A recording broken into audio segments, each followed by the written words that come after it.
My YouTube channel Saraswati commerce academy. तो आज हम करने वाले हैं क्लास 12 की बिजनेस स्टडीज का चैप्टर नंबर 8 जिसका नेम है कंट्रोलिंग। और ये हमारा जो है लास्ट फंक्शन है मैनेजमेंट का। सबसे पहले जो है हमने प्लानिंग, ऑर्गेनाइजिंग, स्टाफिंग, डायरेक्टिंग, ये 4 फंक्शन हम ऑलरेडी डिस्कस कर चुके हैं। और जो लास्ट फंक्शन है वो हमारा क्या है, कंट्रोलिंग। तो कंट्रोलिंग में क्या होता है, प्लान में तो हमने प्लान बना लिया, ठीक है, प्लानिंग में हमने क्या किया, प्लान्स बनाए। ऑर्गेनाइजिंग में ऑर्गेनाइजिंग के स्ट्रक्चर बनाए, लोगों की रिस्पॉन्सिबिलिटीज डिसाइड कर दी। चलो स्टाफिंग में हमने क्या कर दिया, लोगों का जो है सेट कर दिया कि हम इस पोस्ट पे इस लोगों को लगाना है, वो लगा दिया। डायरेक्टिंग में लोगों को गाइड भी कर दिया कि आपको ये काम इस तरीके से करना है, लोगों को काम करते करते मोटिवेट भी कर दिया। तो कुछ तो टारगेट सेट किया होगा आपने कि हाँ भी हमें ये काम जो है करना है, इस लेवल तक हमने पहुंचना है, वो आपने क्या किया है, ऑब्जेक्टिव सेट किया, ये टारगेट सेट कर दिया।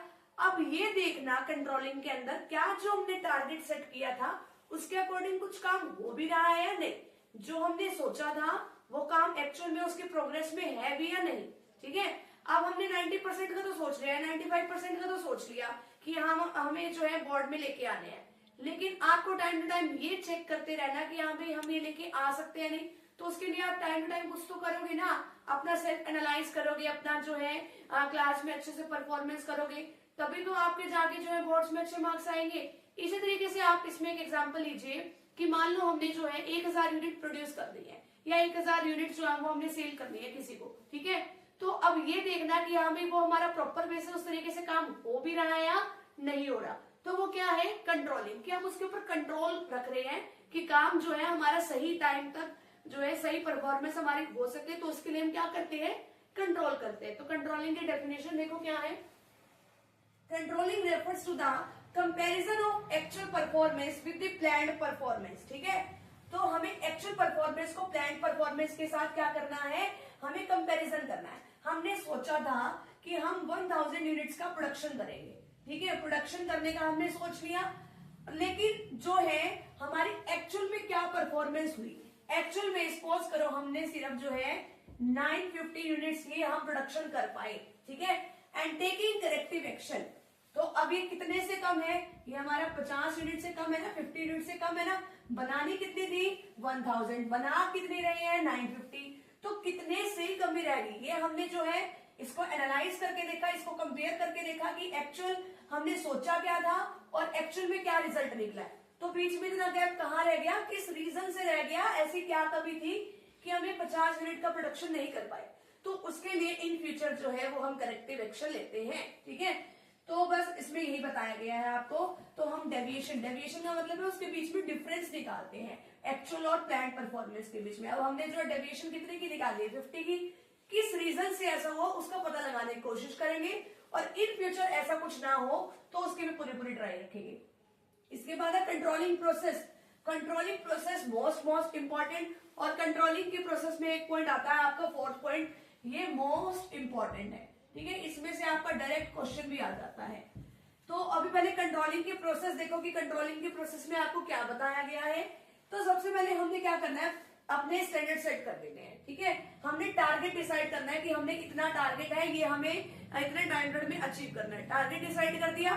टारगेट हमारा क्वांटिटेटिव भी हो सकता है, क्वालिटेटिव भी हो सकता है। क्वांटिटेटिव का मतलब नंबर की फॉर्म में, क्वालिटेटिव नंबर की फॉर्म में नहीं होता।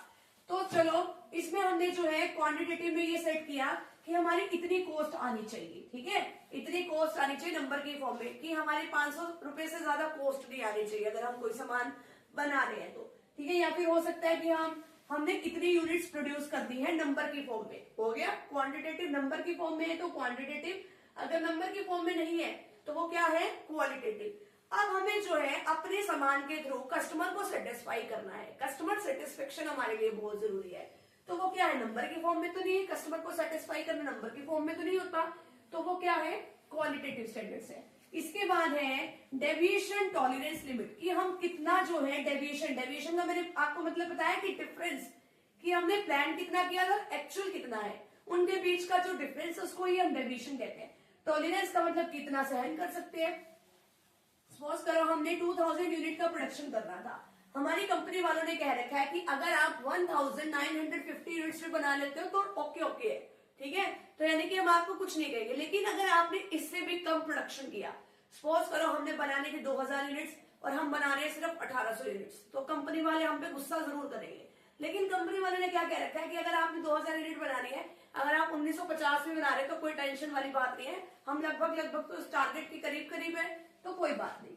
तो डेविएशन टॉलरेंस लिमिट का मतलब यही बताया गया कि कितनी लिमिट तक हम उसका नुकसान जो है सहन कर सकते हैं। ठीक, इसके बाद है मेजरमेंट ऑफ एक्चुअल परफॉर्मेंस।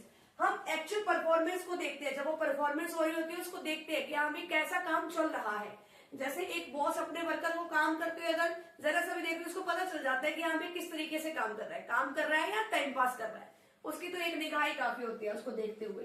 तो इसके अंदर आपको लिख के आना है कि हम उसको पर्सनली ऑब्जर्व कर सकते हैं। मान लो वर्कर बैठ के काम कर रहा है, बॉस अगर उसके पास से भी जा रहा है ना तो वो चेक कर जाएगा इतनी देर में कि हाँ भी वो क्या काम कर रहा है, किस तरीके से कर रहा है, टाइम पास तो नहीं कर रहा। किसी चीज का सैंपल चेक करके भी एक्चुअल परफॉर्मेंस को मेजर कर सकते हैं। परफॉर्मेंस रिपोर्ट, अब एक रिपोर्ट होती है, जैसे एक एम्प्लॉय की रिपोर्ट होती है, वो उसके पास जाते हैं कि कितना काम कर रहा है, कितना इसने प्रोडक्शन किया है, तो वो सुपीरियर के पास वो रिपोर्ट चली जाती है। तो इस तरीके से रिपोर्ट्स के थ्रू भी हम एक्चुअल परफॉर्मेंस को मेजर कर सकते हैं। जैसे आपके रिपोर्ट कार्ड होते हैं वो आपकी परफॉर्मेंस को मेजर करते हैं ना। ठीक, इसके बाद comparison of actual performance with standard. Standard का मतलब आपने क्या टारगेट सेट किया है उसका कंपैरिजन किया जाएगा। स्टैंडर्ड आपने सेट करे थे कि आपको 10 यूनिट्स प्रोड्यूस करनी है, अगर आपने 10 की 10 यूनिट बना दी तो आपकी 0 डेविएशन है, यानी जितना टारगेट था उतना ही बना दिया। 10 बनानी थी, 8 यूनिट बनाई है, तो वो क्या है, नेगेटिव डेविएशन है, यानी कि कमी रह गई। 10 बनानी थी, 12 बना दी, वो आपके लिए क्या है, पॉजिटिव है, तो positive deviation. Fourth point most important, analysing deviation. Analysing deviation में आपके 2 पॉइंट बिल्कुल एज इट इज क्वेश्चन बन के आते हैं। Principle of critical point control, जिसका नाम है एक दूसरा की रिजल्ट एरिया, जिसको शॉर्ट फॉर्म में KRA भी बोलते हैं, और एक होता है मैनेजमेंट बाय एक्सेप्शन। ठीक है, तो पहले इसको देखो, यानी कि आपको सिर्फ अपनी कंपनी में की रिजल्ट एरिया जो बिल्कुल की पॉइंट्स होते हैं उनकी तरफ फोकस करना है। अब देखो आपकी 5% बढ़ रही है लेबर कॉस्ट। लेबर कॉस्ट का मतलब कि हाँ भी आपके ऑर्गेनाइजेशन में कितने ही लेबर काम करते होंगे, है ना, तो वो लेबर कॉस्ट आपकी बढ़ रही है 5% से। दूसरी तरफ आपके जो है 15% से पोस्टल चार्जेस बढ़ रहे हैं। पोस्टल चार्जेस का मतलब क्या होता है, जैसे आप अपना कोई पोस्ट वगैरह करवा के आते हो, लेटर वगैरह कितने ही करवा लेते हो, एक महीने में एक आधा लेटर आप पोस्ट वगैरह कराते हो। आजकल तो सारा काम ऑनलाइन हो गया है, ईमेल्स के थ्रू सारा काम हो जाता है। तो इसमें कहा गया कि किसकी तरफ ज्यादा ध्यान दोगे, आपके लिए ज्यादा इंपॉर्टेंट क्या है, लेबर कॉस्ट ज्यादा इंपॉर्टेंट है, क्योंकि लेबर से तो आपका दिन रात काम करवाना है आपने तो उनसे, तो आपको ध्यान किसकी तरफ देना है, जो बिल्कुल की रिजल्ट एरिया, यानी जो बिल्कुल की पॉइंट है, आप किसकी तरफ ध्यान दोगे, लेबर कॉस्ट को कम करने की तरफ ध्यान दोगे। ठीक है, जो कि बढ़ रही है उसको कंट्रोल करने की कोशिश करोगे। और मैनेजमेंट बाय एक्सेप्शन में आपको ये बताया गया है कि अगर एक मैनेजर को अगर ये सोचे कि हाँ भाई मैं सब कुछ कंट्रोल कर सकता हूँ, तो वो अपनी ऑर्गेनाइजेशन में कुछ भी नहीं कर सकता। उसको सिर्फ जो है मेन बातों की तरफ फोकस करना चाहिए, एक लिमिट तक जो है उसको छोड़ देनी चाहिए वो बातें। अभी अभी मैंने आपको बताया डेविएशन टॉलरेंस लिमिट होती है। जैसे आपके ऑर्गेनाइजेशन में डेटर्स होते हैं, डेटर्स कौन, जिनसे आपने पैसा लेना है। कई डेटर्स ऐसे होते हैं जो आपका पैसा देते नहीं है, जो आपका पैसा नहीं देते वो कौन है, बेड डेट्स है। तो हम हमारी कंपनी वालों ने हमें कह रखा है कि अगर 3% तक अगर हमारे बेड डेट्स होते हैं तो छोड़ो उनको, उनकी तरफ ध्यान मत दो। लेकिन अगर 3% तक, 3% क्या है, वो एक लिमिट सेट कर दी, वो क्या है, एक डेविएशन टॉलरेंस लिमिट है। लेकिन अगर 3% से ज्यादा बेड डेट्स हो रहे हैं तो उसकी तरफ ध्यान दो, अदरवाइज उसकी तरफ ध्यान देने की कोई जरूरत नहीं है। ठीक, तो ये मैनेजमेंट बाय एक्सेप्शन में ये बताया गया है कि अगर आप सब कुछ कंट्रोल करने की कोशिश करोगे तो आपसे कुछ भी कंट्रोल नहीं हो पाएगा। और लास्ट क्या है, taking corrective action. Taking corrective action में क्या है कि अगर आप जो है आप कुछ भी काम नहीं कर पा रहे हो, ठीक है, तो आपकी इतनी गलतियां क्यों आ रही है, आपकी इतनी डेविएशंस क्यों आ रही है, इतनी मिस्टेक्स क्यों आ रही है, इन फ्यूचर आप वैसा तो नहीं होने दोगे। अगर आज आपने गलतियां करी है, इन फ्यूचर आप वो गलतियां रिपीट तो नहीं करोगे, तो आपको उसके लिए कुछ तो स्टेप्स उठाने पड़ेंगे ना।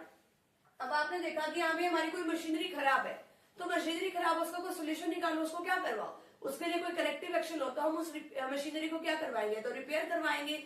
अगर रिपेयर करवाने से भी काम नहीं चलता तो हम एक नई मशीनरी ले लेंगे। तो इस तरीके से हम करेक्टिव एक्शन जो है उसकी तरफ लेते हैं। तो ये हमारी कंट्रोलिंग की प्रोसेस है। तो यहाँ तक का जल्दी से स्क्रीनशॉट ले लो, केस स्टडी में आ जाता है, ये मोस्ट इंपॉर्टेंट है, केस स्टडी में आता है, ठीक है। अदरवाइज ये क्या है, मैनेजमेंट बाय एक्सेप्शन जो वाला केस है वो 3 या 4 नंबर में आपको जरूर मिलता है, ठीक है। तो यहाँ तक का जल्दी से स्क्रीनशॉट लो, आगे का जो वीडियो सेशन है वो अभी हम स्टार्ट करते हैं।